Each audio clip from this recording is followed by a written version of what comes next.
The headlights carved through the November darkness as Daniel Rourke turned onto Prescott Street. The older part of Millstone, where the storefronts still had wooden signs and the sidewalks buckled from decades of mountain freeze and thaw. He'd taken this route 1,000 times, maybe more. It was 10 minutes longer than the highway, but something about the familiar shapes of the bakery, the hardware store, the shuttered antique shop always settled his mind after a long shift at the construction site. Tonight felt different. Daniel slowed the truck as he passed Morton's Bakery, its windows dark except for the security light in back. Something moved near the dumpster. His first thought was raccoons. They've been getting bold this season, tearing through trash bags and leaving chaos in the alleys. But the shape was wrong. Too large. Too still. He pulled to the curb and killed the engine. The cold hit him immediately when he stepped out. The mountain air had teeth in November, the kind that found every gap in your jacket and reminded you winter was coming whether you were ready or not. His breath misted as he walked toward the alley, boots crunching on gravel. The shape became clearer. A cardboard box, the kind that held bulk flower deliveries. And inside it, barely visible in the weak spill of light from the street, a child. Daniel's heart kicked hard against his ribs. "Hey," he called out, keeping his voice gentle. "You okay over there?" The child flinched but didn't run. As Daniel got closer, he could see thin arms wrapped around drawn-up knees, bare feet gray with cold. The kid was shaking, either from temperature or fear or both. And then the child looked up, and Daniel's entire world tilted sideways. Tommy. His nephew's face was streaked with dirt and tears. The boy's eyes were red and swollen, his lips cracked. He wore only a thin t-shirt and jeans, no jacket, no shoes. 9 years old and huddled in a bakery alley like discarded trash. "Uncle Dan." Tommy's voice came out small and broken. Daniel dropped to his knees, ignoring the cold seeping through his jeans.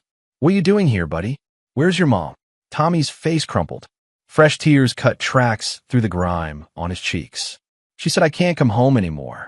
The words hit Daniel like a physical punch. For a moment, he couldn't breathe, couldn't process what he'd just heard.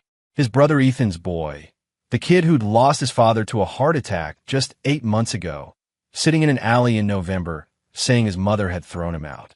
That's not. Daniel stopped himself. Tommy was trembling so hard his teeth chattered. Questions could wait. The boy needed warmth, safety food. Everything else was secondary. Daniel shrugged out of his work jacket, the heavy canvas one that still smelled like sawdust and sweat, and wrapped it around Tommy's small frame. The boy disappeared into it, drowning in fabric. "Come on, kiddo. We're going to my place." Tommy didn't resist when Daniel lifted him. The boy weighed almost nothing, all sharp bones and terror. Daniel carried him to the truck and buckled him into the passenger's seat, then cranked the heat as high as it would go. The cab filled with warm air that smelled like antifreeze and old coffee. They drove in silence. Daniel kept glancing over, checking to make sure Tommy was real, that this wasn't some nightmare his exhausted brain had conjured. But the boy was there, small and shaking, staring out the windshield with eyes that had seen too much. Daniel's mind raced. Clarissa had always been difficult. Even before Ethan died, there'd been tension in that marriage. Cold silences. Separate bedrooms. Ethan had confided once, late at night over beers, that he wasn't sure Clarissa had ever really loved him.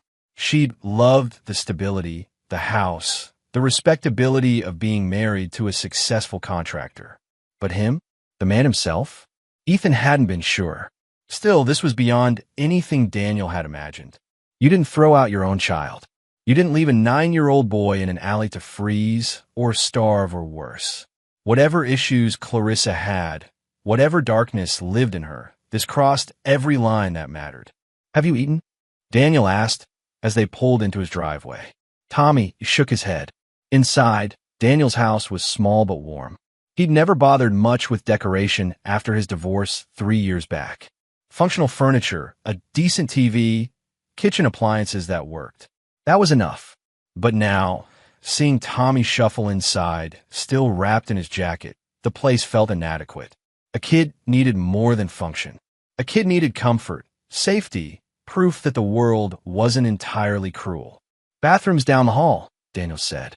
Why don't you wash up while I make you something to eat? Tommy nodded and disappeared. Daniel heard the water running, heard the soft sounds of a child trying not to cry loud enough to be heard. He gripped the edge of the kitchen counter hard enough to hurt, using the pain to stay focused. Rage would help no one right now. Tommy needed him calm, needed him solid. He made scrambled eggs and toast, the only fast meal he could manage. By the time Tommy emerged, cleaner but still hollow-eyed, the food was waiting at the small kitchen table. The boy ate slowly, mechanically, like someone who'd forgotten food could taste like anything. "Tommy," Daniel said gently, "I need you to tell me what happened." The boy's fork paused halfway to his mouth. He set it down carefully, precisely, like he was handling something fragile. "Mom said I cost too much. She said I was a mistake." His voice barely rose above a whisper. "She said there wasn't room for me anymore." "When did she say this?" "This morning. She drove me to town and told me to get out. She said," Tommy's voice cracked, "she said I wasn't her son anymore." Daniel felt something cold and terrible settle in his chest. Not just anger, something darker. Ethan had been the good brother, the responsible one who'd built a business and provided for his family. Daniel had always been the wild card, the one who'd rather swing a hammer than sit behind a desk. But he'd loved his brother, and he loved this boy. That love was turning into something sharp and dangerous. "You're staying here tonight," Daniel said. "You're safe now. Are you going to call Mom?" "Yeah, I'm going to call her." He waited until Tommy was settled on the couch with a blanket and an old movie playing on low volume. Then Daniel stepped into his bedroom and pulled out his phone. His hands were steady as he dialed Clarissa's number. That steadiness surprised him. Inside, he was molten fury. But outside, his fingers didn't shake as they pressed the screen. She answered on the third ring. "Daniel? It's almost midnight. What do you want?" Her voice was crisp, irritated, like he'd interrupted something important. Like her child wasn't huddled on Daniel's couch after being thrown away. "Where's Tommy?" he asked. A pause. Then, with carefully measured patience, "Daniel, Tommy's in bed. Stop trying to start something." "I've got him right here, Clarissa." "Excuse me. I found him in an alley. Downtown. No shoes, no jacket. He says you told him he wasn't your son anymore." Another pause, longer this time. When she spoke again, her voice had changed. Sharper, more alert. "You've always been dramatic, Daniel. Always making things bigger than they are. Tommy is asleep upstairs. I checked on him 20 minutes ago." He glanced through the doorway at the boy on his couch. Same dark hair as Ethan. Same narrow build. Same small scar on his left wrist from when he'd fallen off his bike last summer. Daniel had been there that day, had helped clean the wound while Tommy tried not to cry. "I'm looking at him right now," Daniel said carefully. "Then you're looking at someone else's child. My son is home. Goodbye, Daniel." The line went dead. Daniel stood in the dark of his bedroom, phone still pressed to his ear, listening to silence. Every instinct he had said Clarissa was lying. Had to be lying. But there was something in her voice, some absolute certainty that sent ice down his spine. He couldn't sleep that night. Tommy finally drifted off around 2 in the morning, exhausted by fear and cold and everything else. Daniel sat in his armchair, watching the boy breathe, making sure the blanket stayed tucked around those thin shoulders. His mind wouldn't settle. If Tommy was here, who did Clarissa have upstairs? The question circled like a vulture. When dawn finally broke, pale and cold through the windows, Daniel made his decision. He had to see for himself. He left Tommy sleeping and drove across town to Clarissa's house. Ethan's house, really. The 2-story craftsman with the blue shutters and the yard Ethan had spent every weekend maintaining. Daniel had helped install that deck out back. Had helped Ethan plant the oak tree that now stood taller than the roof. Clarissa's car sat in the driveway. Lights were on inside. Daniel parked and walked to the front door. His knock sounded too loud in the quiet morning. A dog barked somewhere down the street. A truck passed, its engine rattling. The door opened.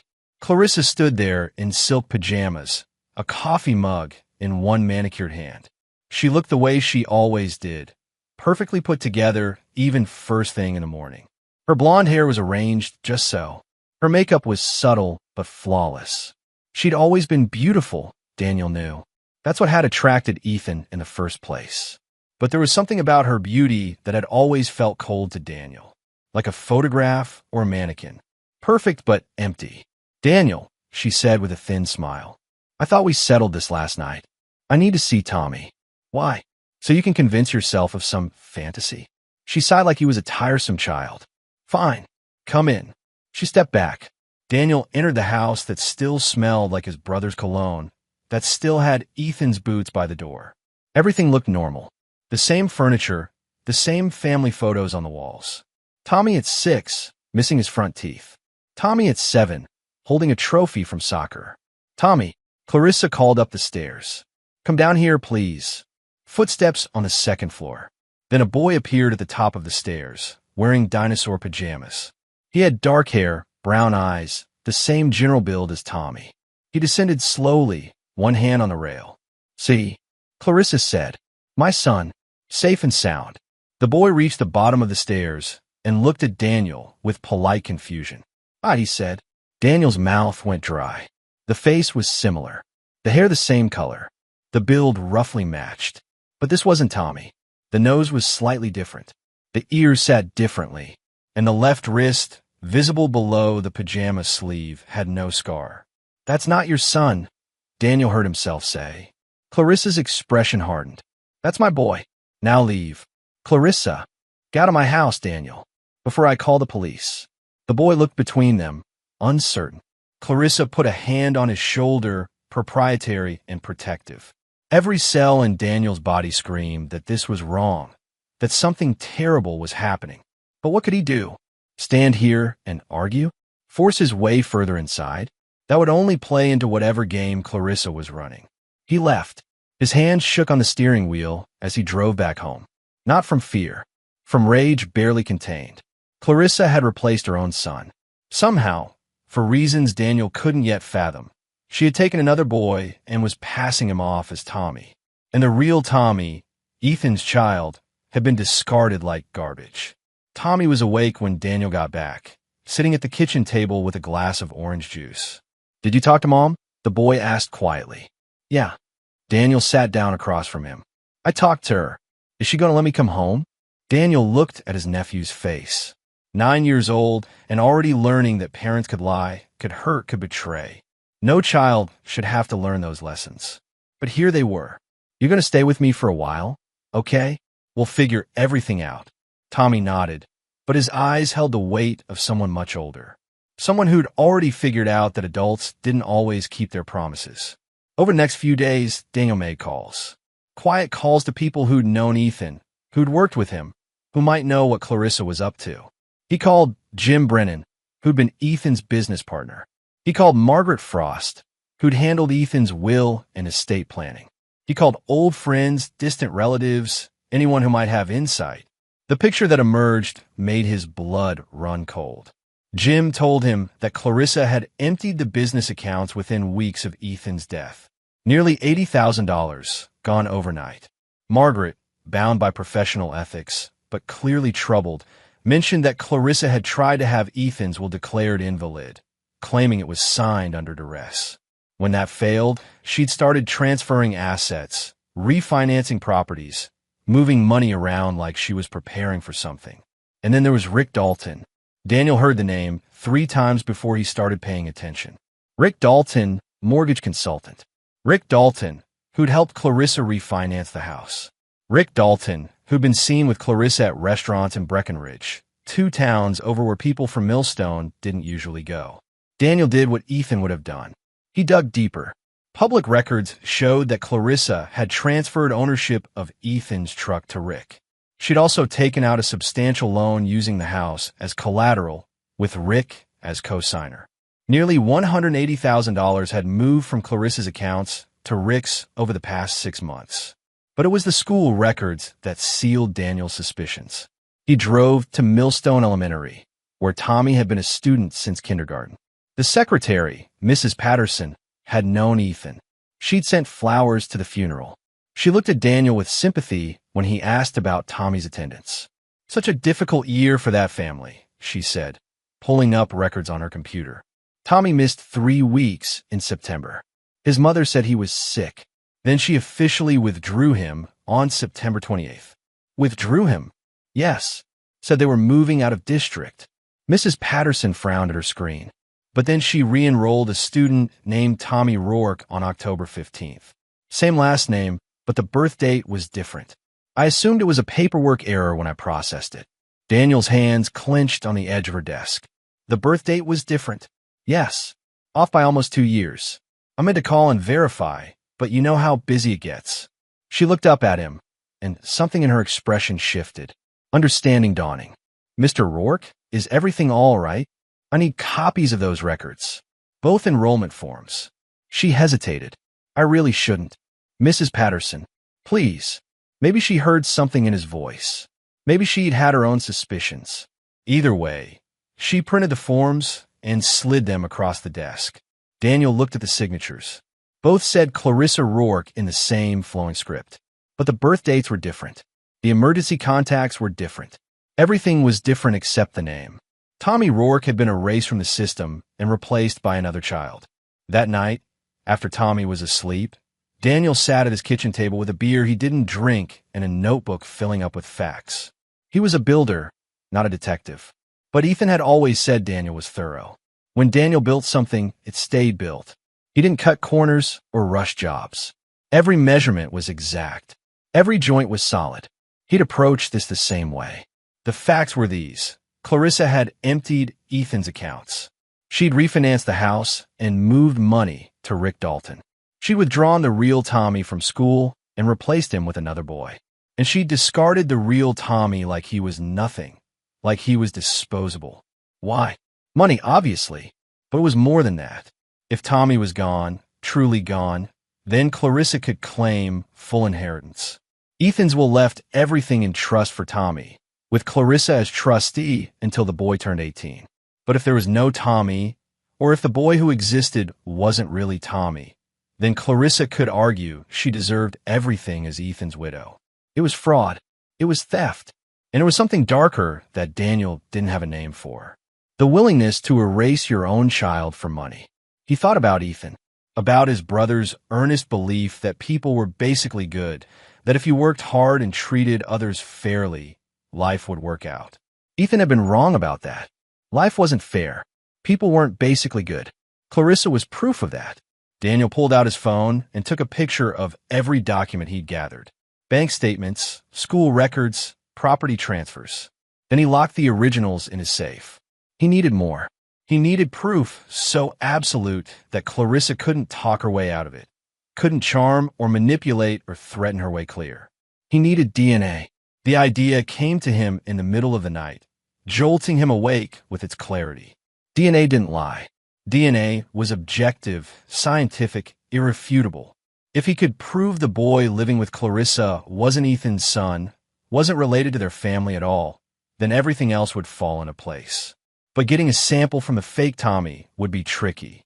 He couldn't just march into Clarissa's house and demand the boy spit in a tube. He needed to be subtle, careful, patient. Daniel was good at patience. He waited 3 days, then called Clarissa and asked if he could drop off some of Ethan's old tools. She agreed, probably because she wanted to stay in Daniel's good graces, wanted to maintain the illusion that everything was normal. He drove over on a Saturday afternoon when he knew the boy would be home from school. Clarissa answered the door in designer jeans and a cashmere sweater. "Daniel, come in."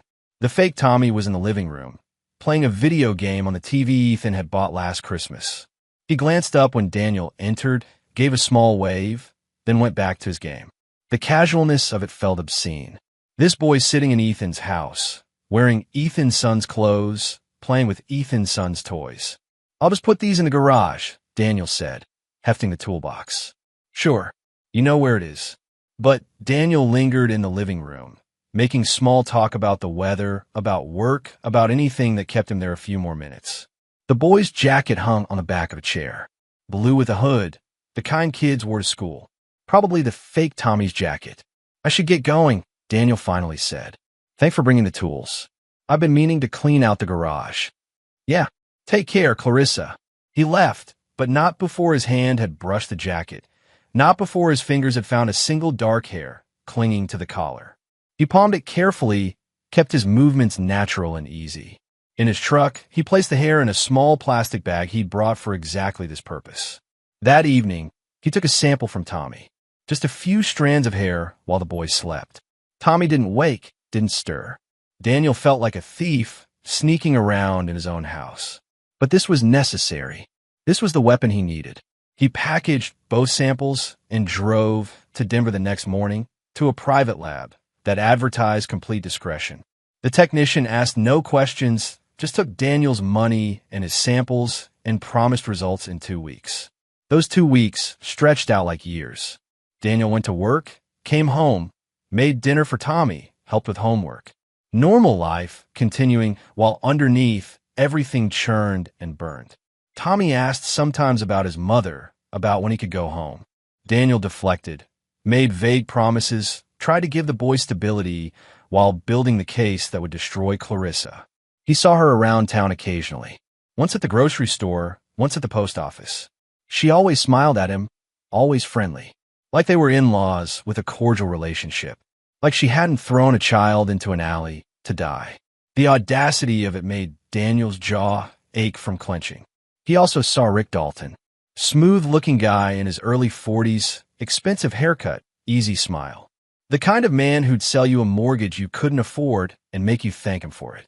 Rick was always in Clarissa's orbit now, standing close, touching her arm, whispering things that made her laugh. And once, Daniel saw Clarissa wearing a thin gold chain around her neck. Hanging from it was a man's wedding ring. Ethan's wedding ring.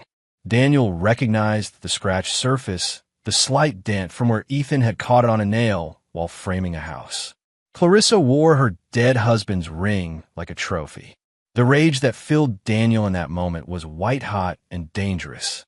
He'd never considered himself a violent man. But seeing Ethan's ring around Clarissa's neck while she laughed with her lover, while she lived in Ethan's house with a stolen child and stolen money, Daniel understood why people did terrible things. Not that he would. He was building something better than violence. He was building justice. The DNA results arrived on a Thursday. Daniel opened the envelope in his truck, parked outside the post office, and read the document 3 times to make sure he understood. Relationship analysis, comparing sample A, unknown male child, and sample B, known male child, baseline comparison to Rourke family markers. Probability of biological relationship, 0%. Conclusion. Sample A shows no genetic markers consistent with Rourke family lineage. Subject is not biologically related to the Rourke family. Daniel sat in his truck with the paper in his hands and felt something settle into place. This was it. Objective truth. Clarissa couldn't argue with this, couldn't charm or manipulate her way past it. The boy in her house wasn't Ethan's son, wasn't related to their family at all. It was fraud, plain and simple. He drove home carefully, within the speed limit, signaling every turn. The document went into his safe next to all the other evidence. He had what he needed now. He had proof, but he couldn't rush this. Patience, strategy, make sure every step was perfect. That night, he called a lawyer in Denver, someone who didn't know anyone in Millstone and wouldn't have ties to Clarissa's network. He laid out the situation carefully, factually. The lawyer listened without interrupting, then gave Daniel the advice he needed to hear. You need to involve authorities, the lawyer said. Child welfare, the district attorney's office. This is beyond civil matters. This is criminal. I know, but if I go to them now, before I have everything locked down, Clarissa will find a way out. She always does. Then get everything locked down. But don't wait too long. That child's safety is at stake. Daniel knew that, lived with that knowledge every time he looked at Tommy. But he also knew Clarissa was smart. If he moved too soon, she'd pivot. She'd create some story, some explanation. She had money now, Rick's expertise with paperwork, and she'd proven she had no conscience to slow her down. No, Daniel needed to corner her completely. Leave her no room to maneuver. He called Clarissa 2 days later. I want to talk, he said. Clear the air. About what? About Ethan. About the estate.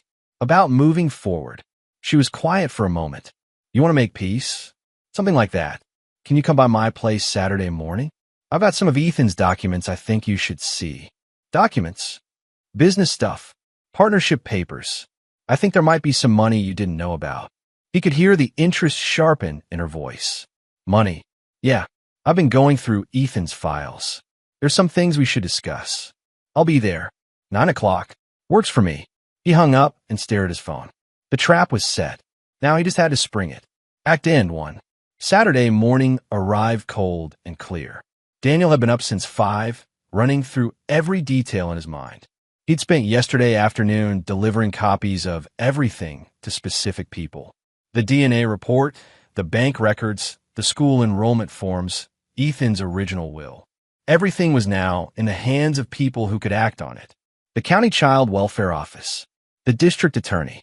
He'd even left a set with Margaret Frost, Ethan's attorney, with instructions to hold them unless something happened to him. He wasn't being paranoid. He was being thorough. Tommy was at a friend's house, arranged carefully in advance. Daniel didn't want the boy anywhere near this. Some things children shouldn't see, and a reckoning was one of them. At exactly 9 o'clock, Clarissa's car pulled into his driveway. Daniel watched from the window as she got out, checked her reflection in the car window, smoothed her hair. Always performing, always aware of how she looked. Rick's car followed a minute later, parking on the street. The man waited in the driver's seat, engine running. Backup, Daniel thought, or a getaway driver. He opened the door before Clarissa could knock. Daniel, she smiled, the same warm expression she'd used at Ethan's funeral when accepting condolences. Thanks for reaching out. I know things have been tense between us. Come in. She entered his home like she was evaluating it for purchase. Her eyes skimmed over the sparse furniture, the lack of decoration. Cozy, she said, which Daniel knew meant small, inadequate, lesser than. Have a seat. They sat across from each other at his kitchen table, the same table where Tommy had eaten scrambled eggs after Daniel found him in the alley. Daniel had chosen this location deliberately. This was where he'd fed a discarded child, where he'd promised safety. This was where truth lived. You mentioned documents? Clarissa asked. Daniel slid a manila folder across the table. She opened it with eager fingers, and he watched her face as she processed what she was seeing. The bank statements showing her transfers to Rick. The property records. The school enrollment forms with the different birth dates. And finally, on top of everything else, the DNA report. Her smile died like something strangled. What is this? Her voice had gone flat. The truth. You had no right. You replaced your own son. Daniel kept his voice level, conversational, like they were discussing weather. The DNA doesn't lie. Clarissa's hand trembled as she lifted the DNA report. She read it once, then again, her lips moving slightly. When she looked up, her face had gone gray. Where did you get this? From the truth you buried. You can't. She stood abruptly, the chair scraping loud against the floor. You have no idea what you're doing. I know exactly what I'm doing. That child was impossible. Difficult. A constant reminder of Ethan's suffocating expectations. I couldn't. She caught herself, but the words were already out. The admission hanging in the air between them. You threw him away, Daniel said softly. Your own son. For money. For freedom. Her voice rose, cracking. For a life that was mine. Not Ethan's. Not that boy's. Mine. Where did you get the replacement? She laughed, a brittle sound. Rick has clients. People who need money, who have children they can't quite manage. A business arrangement. A business arrangement. Daniel felt something cold spread through his chest. You bought a child to replace yours. I paid for a solution to a problem. That's what adults do, Daniel. They solve problems. They don't cling to sentiment and obligation. That sentiment was your son. That obligation was drowning me. They stared at each other across the kitchen table. Daniel saw her clearly now, maybe for the first time. Not the beautiful woman Ethan had loved. Not the grieving widow. Just a person for whom other people were obstacles or tools. Nothing more. You won't get away with this, she said, gathering the papers with shaking hands. I'll fight you. You're done fighting. What? Before you got here, I delivered copies of everything to the county child welfare office, the district attorney, and Ethan's attorney. They have the DNA proof. They have the financial records. They have everything. The color drained from Clarissa's face completely. You're lying. I don't lie. That's your skill, not mine. She moved toward the door, fast, almost stumbling. Daniel didn't follow. He just sat at his table and listened to her heels hitting the floor, heard the door slam, heard her car start. Through the window, he watched her drive away fast, Rick's car following. He'd given her enough rope. Now she'd hang herself with it. The call came that evening. The child welfare office had gone to Clarissa's house with a court order. They'd taken the fake Tommy into protective custody and demanded Clarissa produce her biological son. When she couldn't, when she'd broken down and started screaming about rights and lawyers and conspiracies, they'd called the police. Rick had tried to run, made it as far as the county line before a patrol car pulled him over. Under questioning, he'd confessed everything. The arrangement with Clarissa, the money transfers, the child provided by a client who needed cash and had loose morals. The plan to claim full inheritance once enough time had passed, once the real Tommy was forgotten or dead or lost to the system. Rick confessed because Rick was a coward who'd choose saving himself over protecting Clarissa. That was the thing about crimes committed with other people. When pressure came, loyalties evaporated. Clarissa was arrested at her home. Fraud, forgery, child endangerment, conspiracy to commit fraud. The charges stacked up like the lies she'd told. And because Rick had already started talking, because the evidence was overwhelming, her expensive lawyer couldn't find any room to maneuver. Daniel wasn't there for the arrest. He heard about it from Margaret Frost, who called with barely concealed satisfaction. They're both in custody. The DA is talking about 15 years minimum for Clarissa. More if they can prove she intended permanent harm to Tommy. Good, Daniel said. The court will need to place Tommy officially. You're the logical choice for guardianship, but there will be hearings, evaluations. Whatever's needed. I'm not going anywhere. 3 months later, the air in Millstone felt lighter. Or maybe that was just Daniel's perception, standing on the front porch of Ethan's house, which was now officially under his care as trustee for Tommy. The court had granted Daniel temporary guardianship with a path to permanent custody. Clarissa was awaiting trial, held without bail because of flight risk. Rick had pled guilty in exchange for a lighter sentence and was already serving time in a minimum security facility. The fake Tommy had been returned to his biological family, who apparently hadn't fully understood what they'd agreed to when Rick approached them with cash. They'd thought it was a temporary foster arrangement. When they learned the truth, they'd cooperated fully with authorities. Tommy was in the backyard now, playing in the leaves that had fallen from Ethan's oak tree. The boy laughed at something, a sound Daniel hadn't heard enough of lately. There was healing happening, slow but real. Tommy had started therapy. School was going better. The nightmares came less frequently. Daniel watched him play and thought about Ethan. His brother would have wanted this. Not the pain, not the betrayal, but the outcome. Tommy safe. Tommy protected. Tommy given the chance to be a child again. Uncle Dan. Tommy called. Come see what I found. Daniel walked down the porch steps into the afternoon sunlight. Tommy held up an old baseball, leather cracked and faded. Was this my dad's? Probably. He loved baseball. Will you teach me to throw? Yeah, I can do that. They found gloves in the garage, dusty but usable. Daniel showed Tommy how to hold the ball, how to step into the throw, how to follow through.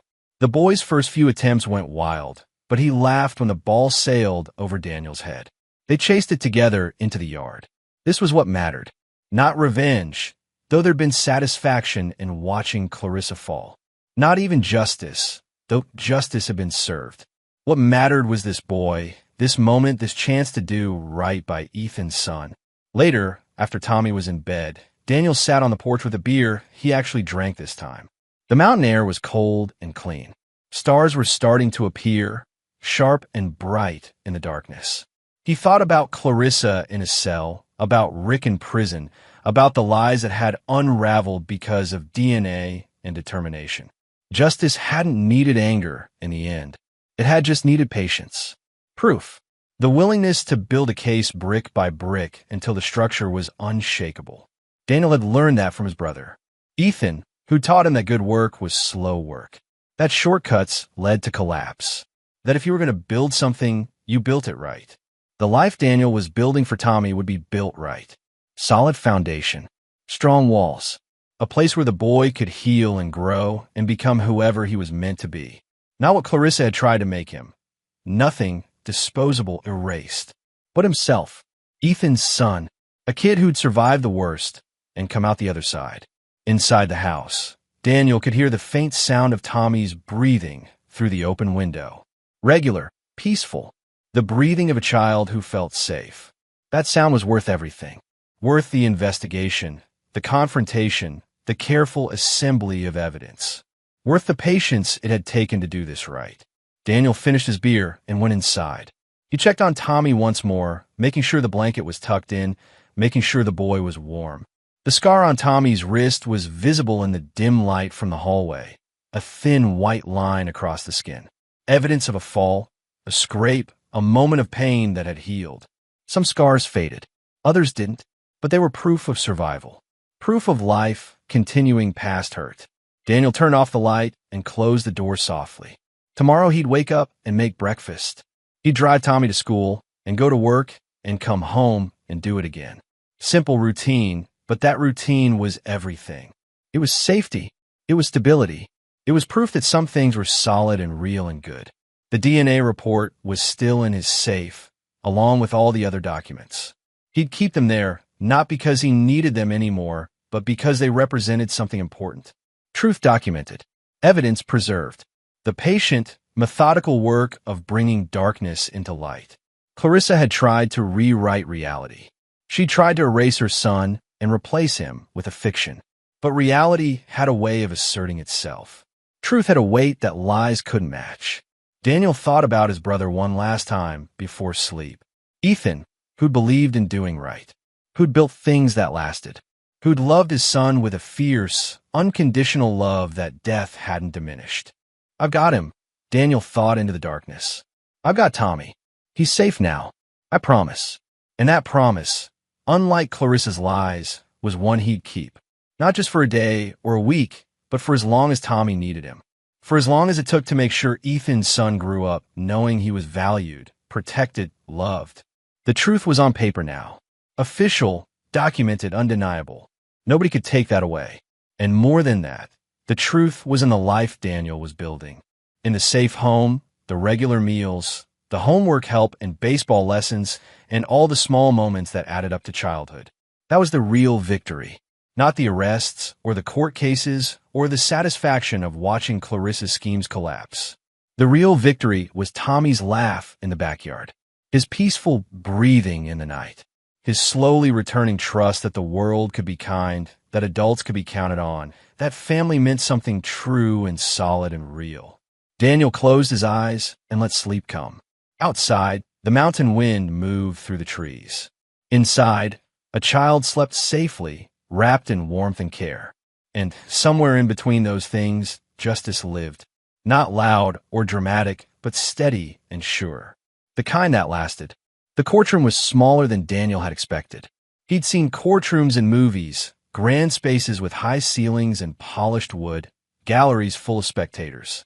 This was just a regular room in the Millstone County Courthouse, fluorescent lights humming overhead, American flag in the corner, judge's bench that looked like it had been built in the 70s and never updated. Daniel sat in the second row, hands folded in his lap. Tommy was with a counselor in a separate room. The judge had decided the boy didn't need to be present for this hearing. Clarissa's trial had been scheduled for next month, but today was about custody, about officially determining Tommy's future. Clarissa wasn't there either. She'd appeared via video link from the county jail, her face flat and washed out on the screen mounted to the wall. She'd aged in 3 months. Or maybe she'd always looked this way and the mask had finally slipped. No perfect hair, no careful makeup. Just a woman in an orange jumpsuit staring at a camera with empty eyes. The proceedings were straightforward. The state's attorney presented the evidence. The fraud, the child endangerment, the conspiracy with Rick Dalton. The DNA evidence that proved beyond doubt that the boy living with Clarissa had been no relation to the Rourke family. Margaret Frost testified about Ethan's will, about his clear intention to provide for his son through a trust, about Clarissa's attempts to circumvent those provisions. A social worker testified about Tommy's condition when they'd first assessed him. The trauma, the fear, the malnutrition. Then she testified about his current state. Attending school regularly. engaging in therapy, living with his uncle in a stable environment. Thriving, she'd said. The child is thriving. The judge, a woman in her 60s with sharp eyes and a no-nonsense demeanor, listened to everything without expression. She asked questions occasionally, clarifying points, making sure she understood the timeline. "Mr. Rourke," she said finally, looking at Daniel. "Would you approach the bench?" Daniel stood and walked forward. His work boots felt too loud on the tile floor. "You've requested permanent guardianship of your nephew, Thomas Rourke." "Yes, Your Honor. You understand this is a significant commitment. This child has experienced severe trauma. He'll need ongoing support, therapy, stability." "I understand. Why do you want this responsibility?" Daniel thought about how to answer that. He could talk about duty, about family obligation, about promises made to a dead brother. But those weren't the real reasons. Not anymore. "Because he's a good kid," Daniel said. "Because he deserves to grow up safe. Because when I see him laugh now, after everything that happened, I know that's worth protecting. Worth everything." The judge nodded slowly. "The court has reviewed the evidence, the testimony, and the evaluations. It's clear that Thomas Rourke was the victim of an unconscionable crime perpetrated by his mother and her associate. It's equally clear that Daniel Rourke acted with integrity and determination to protect his nephew." She looked at the screen where Clarissa's face stared back, expressionless. "Mrs. Rourke, your parental rights are hereby terminated. You will have no contact with Thomas Rourke, no rights to make decisions on his behalf, no claim to any inheritance or assets held in trust for him. When you are eventually released from prison, you will not be permitted within 100 yards of this child. Do you understand?" On the screen, Clarissa blinked slowly. "Yes." "Good." The judge turned back to Daniel. "Daniel Rourke, you are hereby granted permanent guardianship of Thomas Rourke, with all rights and responsibilities that entails. The trust established by Ethan Rourke will continue under your oversight until Thomas reaches the age of 18. The house and all other assets will be held in trust for Thomas's benefit." She brought her gavel down once, sharp and final. "This court is adjourned." Daniel walked out of the courthouse into November sunlight. The air was cold and clean, the kind of cold that made you feel awake, alert, alive. He stood on the steps for a moment, letting it sink in. Permanent guardianship. Tommy was his now. Not legally his son, but his responsibility. His family. His phone buzzed. A text from the counselor. "Tommy wants to know if he can get ice cream after. I told him to ask you." Daniel smiled and typed back. "Tell him yes. We'll celebrate." He drove to the counseling center where Tommy waited. The boy was in the lobby, working on a drawing. When he saw Daniel, he jumped up. "Did the judge say yes?" She said yes. Tommy's face lit up. "So I get to stay with you?" "You get to stay with me. Forever. As long as you need to." They went to the ice cream shop on Main Street, the one Ethan used to take Tommy to on summer evenings. Daniel ordered chocolate. Tommy got strawberry with sprinkles. They sat at a small table by the window and watched people walk past. Normal life, continuing in a small town where most people still didn't know the full story of what had happened in the Rourke family. "Uncle Dan," Tommy said between bites, "do you think Mom hated me?" Daniel had known this question would come eventually. Tommy's therapist had warned him, had given him guidance on how to answer.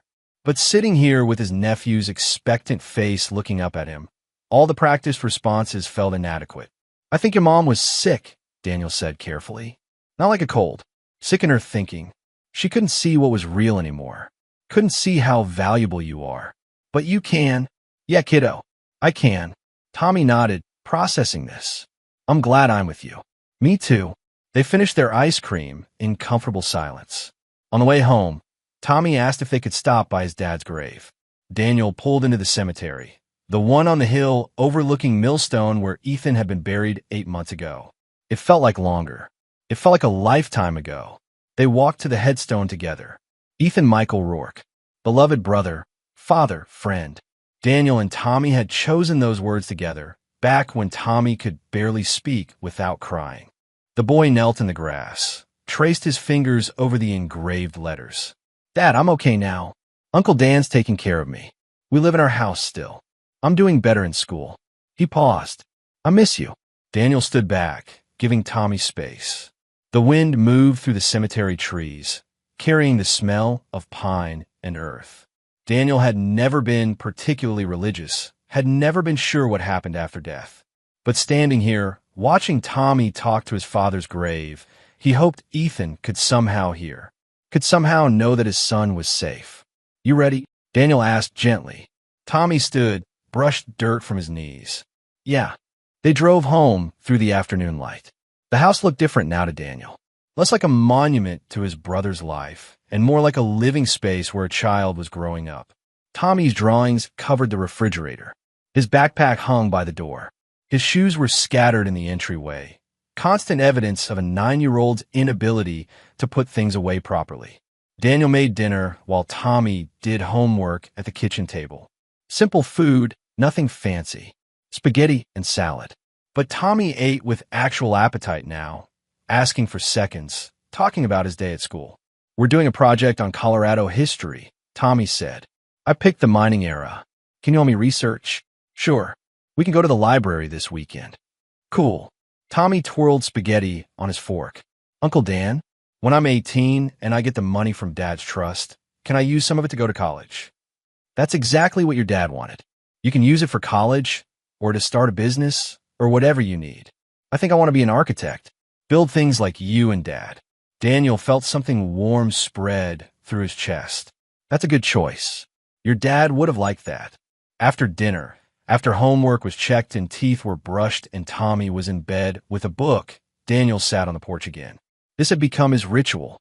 End of the day, cold air, quiet time to think. He thought about the trial coming next month. He'd have to testify, would have to face Clarissa in person and recount everything that had happened. The lawyers said it would be difficult but necessary. The prosecution wanted to make sure the case was airtight, that Clarissa received the maximum sentence.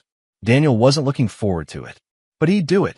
Not for revenge. That desire had burned itself out somewhere along the way. He'd do it because the truth deserved to be told completely, because other people needed to know what had happened. So this kind of thing could never happen again. Because Tommy deserved that validation, that public acknowledgement that what had been done to him was wrong. Rick's trial had been brief. His guilty plea meant no drawn-out proceedings, no dramatic courtroom revelations, just a sentencing hearing where the judge had given him 7 years. He'd be out in 5 with good behavior. Not enough, Daniel thought, but at least it was something. The fake Tommy's family had been cleared of charges. The district attorney had determined they'd been duped by Rick, and Clarissa had genuinely believed they were helping with a temporary custody situation. They'd cooperated fully with the investigation and had been quietly horrified when they learned the truth. The boy was back with them now, receiving therapy of his own for the confusion and trauma of being used as a pawn in someone else's crime. Daniel's phone rang. Margaret Frost. "Daniel, just want to let you know the trust paperwork is finalized. Everything's in order." "Thanks, Margaret. How's Tommy doing?" "Better. Good, actually. We got permanent guardianship today. I heard. Congratulations. That's the right outcome." She paused. "Ethan will be proud of you. What you did for Tommy. I just did what needed doing." "That's exactly what I mean." After they hung up, Daniel thought about that. Whether Ethan would be proud. Whether his brother would approve of the way Daniel had handled everything. The patience, the evidence gathering, the careful construction of an unassailable case. Yet, Daniel thought, Ethan would approve. Because Ethan had taught him that good work was meticulous work. That you didn't rush. That you did things right even when it would be easier to do them fast. Daniel had applied those lessons to something more important than construction. He'd applied them to justice. The next few weeks fell into routine. School, work, dinner, homework, bedtime. Normal life that felt miraculous because of how close they'd come to losing it. Tommy's nightmares decreased. His smile came easier. His grades improved. The counselor said he was making remarkable progress. But then came the trial. Clarissa's lawyer had tried every delay tactic possible, but the judge had run out of patience. The trial was set for December, just before Christmas.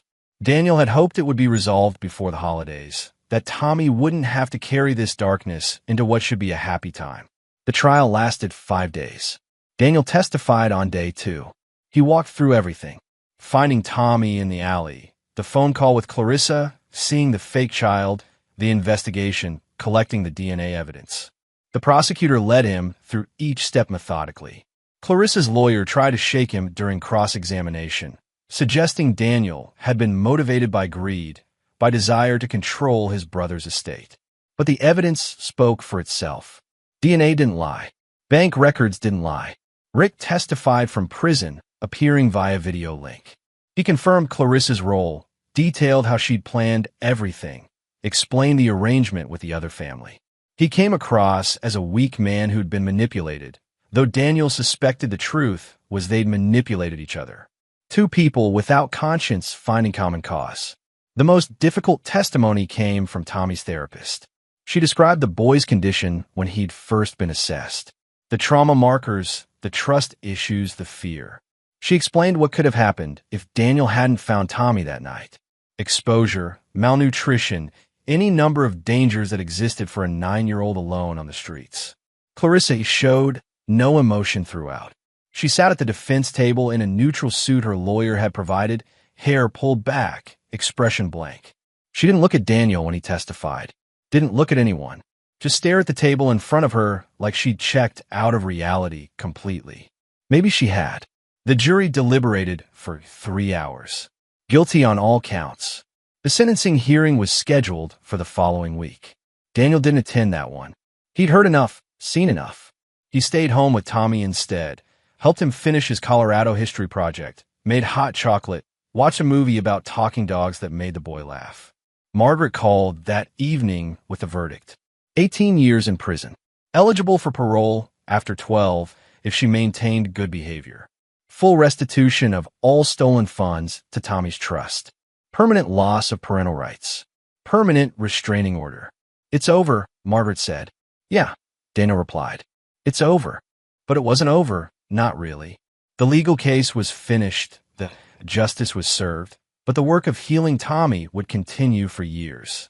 The work of building a life from the ashes of what Clarissa had destroyed would take time, patience, care. Daniel was prepared for that. Had been since the moment he'd wrapped his jacket around a shivering boy in an alley and decided that whatever it took, he'd keep that child safe. Christmas came. Daniel put up a tree, something he hadn't bothered with in years. Tommy hung ornaments, including ones from when he was younger, ones Ethan had saved. They found Ethan's collection of holiday movies and watched them all. They baked cookies that turned out mediocre, but Tommy declared amazing.